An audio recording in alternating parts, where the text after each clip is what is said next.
Alrighty, we are out here in McDuffie County. We're currently taking a look at some of the damage from what we've seen these tornadoes move through the area yesterday.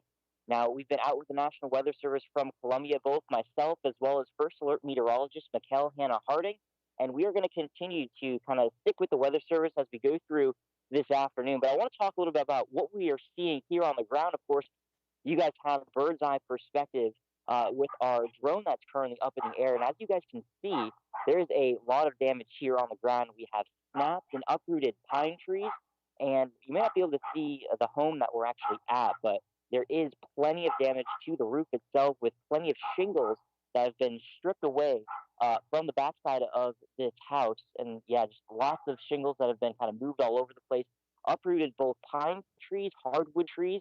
Now, some of those trees are actually snapped at the tops, while others have just been completely uprooted altogether. So, yeah, a lot of damage here going on both on the ground and to, unfortunately, this man's home, which has just spared the worst of it. Fortunately, no trees have landed on his home, but lots of damage to the shingles. This is the worst damage that we've seen so far today. Now, the National Weather Service is definitely leaning towards the possibility of this being a tornado. One of the things that we're going to have to definitely look at over the next few days while they're doing their survey is going to be the actual scale of what we're looking at right now.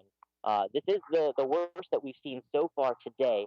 So the Weather Service team is going to be out here uh, more likely for the next couple of hours as they kind of continue to follow the path of this storm from where it went yesterday. Now, of course, we're here in McDuffie County, but this actually streamed its way through northern sections of Columbia County by Clarks Hill Lake, going through the Modoc area, crossing over to South Carolina, and then actually kind of continued just a little bit over briefly in McCormick County as well as into Edgefield County. So noticing a good large area where the Weather Service is going to be checking out. Of course, this is just for the Weather Service covering the Columbia area, but we still have the Weather Service from Atlanta.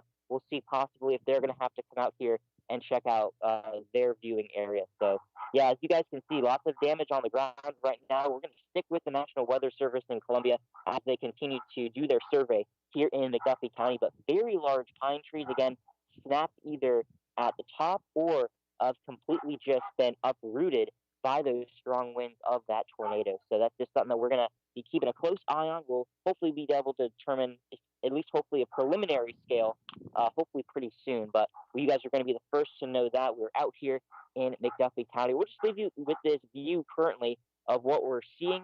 And Mikel and I will have a lot of updates for you guys coming up both at 5:30 as well as at 6 o'clock on News 12. So make sure to keep it here for the latest.